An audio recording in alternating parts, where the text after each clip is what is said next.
Arsenal 2, Manchester United nil. Arsenal have just beaten Manchester United. Now, you might be thinking, why am I smiling? Because, my God, if you're an Arsenal fan and you live in London, Manchester United fans are the worst. Everywhere you go in London, there is a Manchester United fan, and I wanted Arsenal to win this game so much. This game, I don't even care. Obviously, I understood what the repercussions were if we didn't win this game, but on top of just beating Manchester United, you get to just keep those United fans shut. And I'm so happy also beat Manchester United. I don't even care how. Obviously, I care a bit about how we played, but I could not give a shit. When it was 45th minute, I promise you, at that time, I would have taken a 1-0 80th minute penalty because I did not care. All I wanted was the 3 flipping points. But let's talk about the game. Manchester United, okay? Manchester United got in a bit of form. New manager bounce, okay? It's going to be a tough game for Arsenal. I expected it to be a tough game for Arsenal. And for me, honestly, that first half was probably the worst half. Like, this in a very long time. It was such a shit half. I mean, it was so timid, so slow. I think the reason for that, as well as Manchester United wasting a lot of time in the first half, which I don't really care. Well, I do care about it, but as in, I'm not going to have a go at them because there were some games this season where Arsenal were wasting time. So I'd be a hypocrite here to judge United on that. We know what United's plan was. Their plan was to make it tough, defend deep, and go for a draw. It was clear from the start that United came for a draw. And you saw that by the lineup. No Rashford. They were getting Mason Mount, Bruno Fernandes. You know, they had a lot of midfielders, and I think it was clear. But you see all that, especially in the first half. Credit to Manchester United. First half, they made it very difficult for Arsenal. The way they were able to, set in that with the 3 at the back, almost turning into like a 4-4 at one point, even 4-5 at one point, with the midfielders and the wingers tucking in. It made it very difficult for Arsenal, and you could see Saka found it very hard. Odegaard literally first half, he got marked out. Martinelli, not the very poor first half. Havertz here and there had moments, but that first half, Manchester United did really well in, silencing Arsenal, and I think that's what the plan was. But second half, Arsenal came like a bulldozer because you saw straight away from kickoff, it was the first time where we didn't launch it back to David Villa. Straight from kickoff, the intent was that Arsenal were going to go for it. And you could tell within a few 10 minutes that the momentum came with Arsenal, the way we were attacking. Unfortunately, the open play-wise, we created a few chances. And I think, honestly, we should have scored a few more goals. But for me, they matter. The one thing that does matter, Arsenal's set pieces. Arsenal are the biggest danger to set piece right now. When we get a set piece, it's almost like a penalty kick at this stage, because the minute before we even that first half, we got a corner and we almost scored it. Thomas Partey really should have scored it. And then at the point before the first goal, I was thinking to myself, I think we had like 4 or 7 corners at that point. And I was thinking to myself, surely one goes in. Up steps Timber, who's actually one of the shortest players out of the players who could header, as in Kai Havertz, Kiwior, Saliba. He's one of the shortest ones, and somehow he manages to go in, and 1-0 up, and the momentum shifted, and that's where I think we should have killed it off. There was a few chances by Martin Odegaard, Saka linking up, and I think Odegaard should have scored it today. Unfortunately, he didn't, but he got away with it. He got away with it because if we didn't win this game, those chances would have been looked back at. And after that, Manchester United get the subs on. And I think the subs actually killed off Man United's momentum. I think some of the subs they got on in Rashford, Amad Diallo, I'm not saying are bad players, but when they came on, you could tell that the momentum has shifted a bit. Rashford comes on, giving away the ball just stupidly, just gave away the ball, just giving it back to Arsenal, invite more pressure, and we took advantage of it. Up comes the second corner, and Thomas Partey heads it, goes off Saliba's bomb, 2-0, game over. And looking back now, I was really scared for that game. I think every time Manchester United were on attack, I was nervous. But I'm looking back now. Apart from the delayed header, Manchester United really didn't do anything. I mean, defensively they were okay, but going up forward, what did they even create?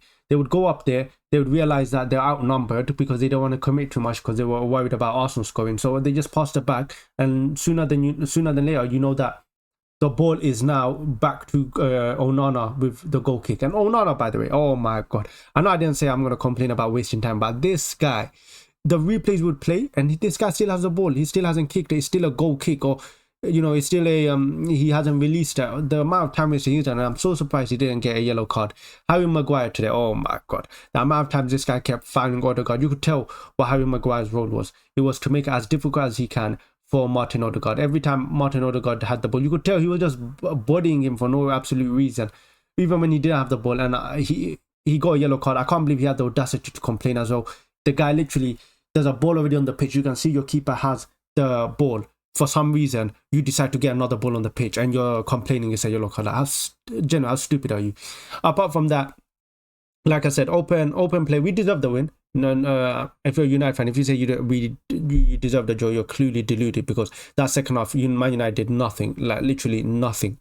We got the goal, and up from that, it was just a one-way, like, you know, it was just one-way traffic, and Man United really didn't have any answers. Going forward, they just ran out of ideas. They didn't know what to do. But yeah, to be honest, when I first did see the lineup of this game, I was very nervous, except for two players, Kiwior and Zinchenko. And today, Kiwior, I'm not the big, you know, Kiwior has sometimes his flaws. Of course, he didn't play too well against Bournemouth, but today Kiwior stepped up today. And, you know, for such an intense, you know, high-pressured game, I know Man United are not the best right now, you know, they're 13th, but the Manchester United Arsenal have always been a big derby, and the players are going to turn up, and Kiwior today turned up. He played really well.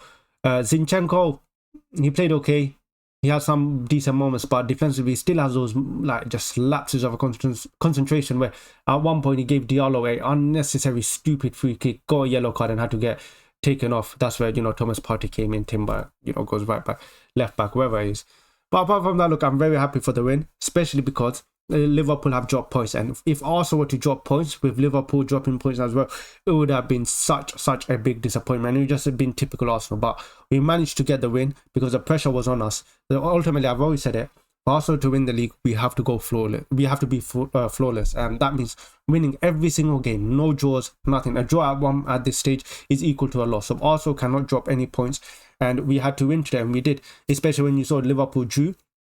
You know, Arsenal had to take advantage. Of course, that takes it to 7 points now, but I think Arsenal have the momentum with them, and for me, I think the title race is slightly back on. You know what, I would say it's back on. You know what, I could look stupid because next week comes out, I could say the opposite thing. I would say the title race is back off, but for me right now, I'm saying that the title race is on. 7 points, I think Arsenal can do it. 7 points. The way we're playing, I think Arsenal just need to stay consistent. We need to stop getting players injured, because another injury to Gabriel, another injury to Calafiori, you know, it can cost us. And Gabriel injured, let's hope. Apparently it's just a muscle injury, so I don't think it should be too long. But Calafiori out injured again. That's his what? He's been injured a few times this season. Let's just hope he's not injury prone, because the last thing we need is more injury prone players. Like Tomiyasu, one of my favorite players, okay? When he plays, he's one of my favorite players. But my God, let's just hope we don't have another Tomiyasu 2.0, because Calafiori, he had such a good record wherever he came from. Was it Bologna? Is that where he came from? He had such a good injury record, never got injured. Come against Arsenal, he's injured. In terms of the man of the match, there has to be one player for me. I know Amazon gave it to BT. Amazon gave it to BT Sports. Amazon gave it to Declan Rice. For me, there was only one man of the match, and it was clear. It was William Saliba. William Saliba stepped up today. One man defense today, because he guided Kiwior really well, and he was just on Højlund, like literally like a rush. He was not letting Højlund go anywhere. Højlund twists and turns, is Saliba there. Saliba was a absolute destroyer there. He's so composed as well. You could tell there were some moments where there was no passing options, but he just takes that pass and just glides with the ball and somehow managed to find the pass.